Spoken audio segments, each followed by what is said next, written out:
अल्लाहु अकबर अल्लाहु अकबर।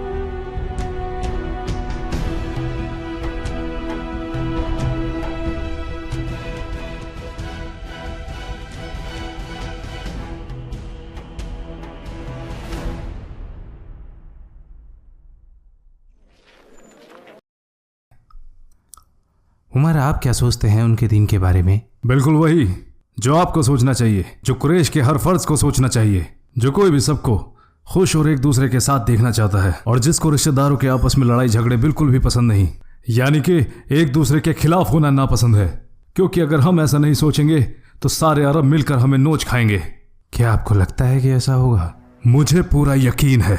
तुम्हें क्या लगता है कि ये सिर्फ बातें हैं जो चंद लोग मांग लेंगे और चंद लोग ठुकरा देंगे?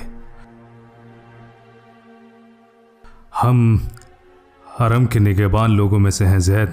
उनके नज़दीक हमारी इताअत करना उनके मज़हब का हिस्सा है और बाकी अरब इस हरम की वजह से हमारी इज्जत और तकरीम करते हैं।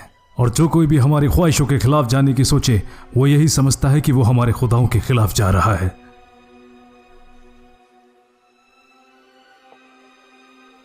और तिजारत का क्या उमर?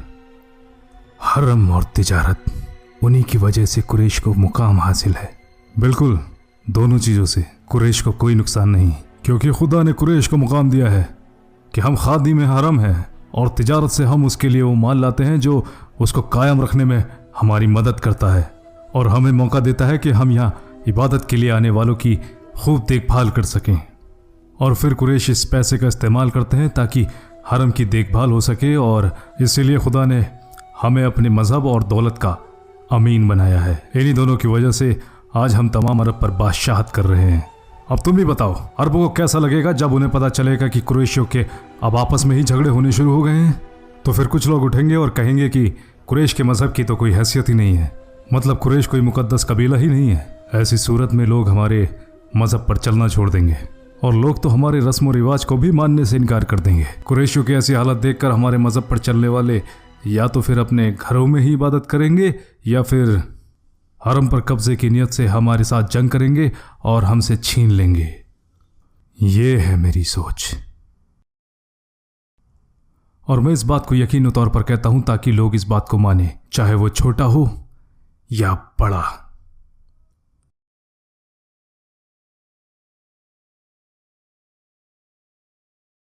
क्या बात है, वहां कुरैश के बड़े लोग मजलिस कर रहे हैं। आओ मेरे साथ चलो। दारुल नदवा में इस बात पर बात करने के लिए सारे लोग इकट्ठा हुए हैं। अभी जैसा आपने कहा, कुरैश के बड़े, मेरा वहां क्या काम? ये आप क्या कह रहे हैं? जानते हो ना कि वो किस लिए मिल रहे हैं? ताकि मोहम्मद और उनके दीन के बारे में बात कर सकें। वहाँ कुरैश के हर बड़े कबीले से लोग शामिल हो रहे हैं। क्या ये ठीक होगा कि बनु आदि भी शामिल ना हो? बनु आदि की तरफ से आप जा तो रहे हैं, लेकिन आप मुझसे बड़े हैं। लेकिन कुरैश भी जानते हैं और मैं भी कि आप मुझसे बेहतर साबित कदम, फसी, बहादुर और मोहतरम हैं। बस करें, बस मैं इन बातों में नहीं आने वाला। मैं बस ये चाहता हूँ कि आप नहीं, रब्बे काबा की कसम मैं सच ही कह रहा हूँ। इसमें बुराई क्या है कि मेरी जगह मेरा भाई मजलिस में जाए, और हमारे अब्बा अल-खत्ताब ने भी तो अपनी जगह मजलिस का नुमाइंदा आप ही को चुना है। बनु आदि कबीला इस बात की तस्लीम करते हैं और आपकी फैसलों की इज्जत करते हैं, और इस बात से कुरैश भी तो खुश हैं। लेकिन मैं खुश नहीं हूँ, समझे तुम? जिसका काम उसी को साझे। और अगर आप इस मजलिस में जा रहे हैं तो ये काफ़ी होगा कि अल-खत्ताब ख़ानदान का एक बंदा इसमें हिस्सा ले, ताकि मजलिस में अच्छा हो या बुरा उसकी जिम्मेदारी सिर्फ एक ही के कंधों पर आए।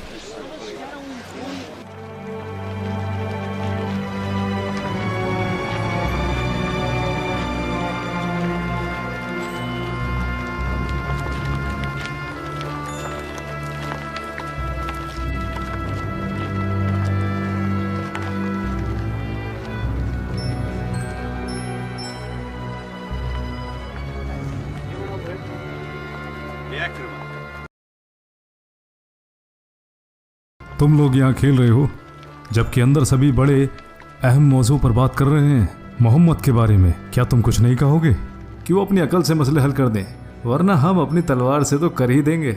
उमर भी अब बड़ों की मजलिस में बैठने लगे हैं, हालांकि मुझसे छोटे हैं।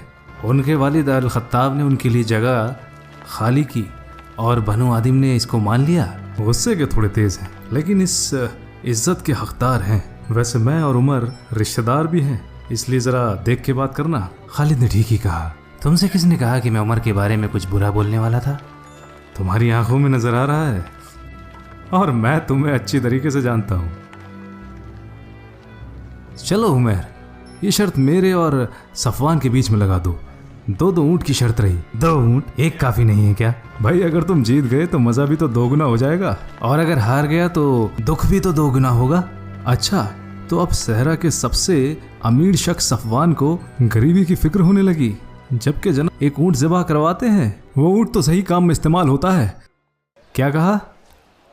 तुम लोगों को खिलाते हो ताकि लोग तुम्हें लक़ब दें, सफवान इब्ने उमैया बड़ा मालदार है। भाई जो भी ऐसा कहता है ठीक ही तो कहता है। जानते भी हो लोग अम्र इब्ने आस के बारे में क्या कहते हैं? जब लोग किसी उलझन में पड़े हों और कोई रास्ता समझ ना आए तो सभी अम्र के पास आ जाते हैं। पता नहीं लोग तुम्हारी चालाकी की तारीफ करते हैं या तुम्हारी फरेबी को कोसते हैं। भाई मेरी तो समझ में नहीं आता। नहीं, अगर फैसला उनके हक में जाता है तो लोग चालाकी की तारीफ करते हैं, और अगर उनके खिलाफ होता है तो मक्कारी को कोसते हैं। हाँ, तो क्या कहते हो, 2 ऊँट लगा दें शर्त पे? ठीक है, लगा दो। तो मैं शुरू किससे करूं? सफवान से। ठीक है, सफवान से। इसे गश्त पड़ने वाली है।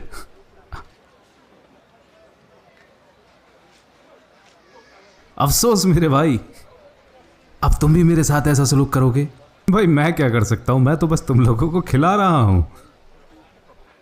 कोई बात नहीं सफवान, तुम बहुत अमीर हो और तुम्हारे अब्बा भी। अगर तुम कुछ हार भी गए तो तुम्हारे अब्बा तुम्हारी मदद कर देंगे। भाई मेरे अब्बा के पास इतना माल नहीं है जितना तुम्हारे बाप अल वलीद अल मुगीरा के पास है। काफ़ी लोगों को कंगाल बना चुके हैं, मक्का और ताइफ दोनों में।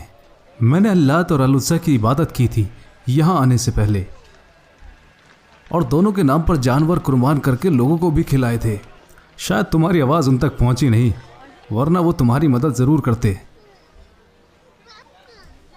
या फिर हो सकता है तुमने सेहतमंद ऊँटनी कुर्बान ना की हो। अम्र, तुम खेलना चाहोगे? ये सफवान अल्लाह और अल-उज़्ज़ा की इबादत करके यहाँ आया, जो कि उनके लिए पैसे और जानवर भी कुर्बान करता है, और फिर भी हार गया।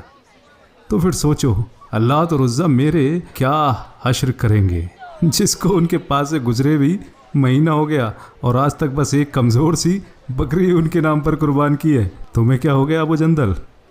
क्या लगता है अबू जंदल बड़ों की बात सुनने में ज़्यादा मसरूफ़ है।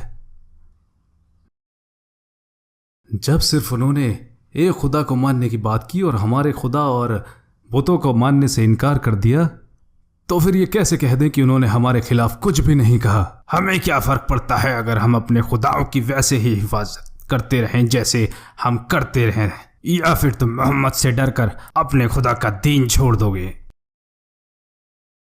अबू अल-वलीद, ऐसे मामलात में हर किसी की सोच एक जैसी नहीं होती।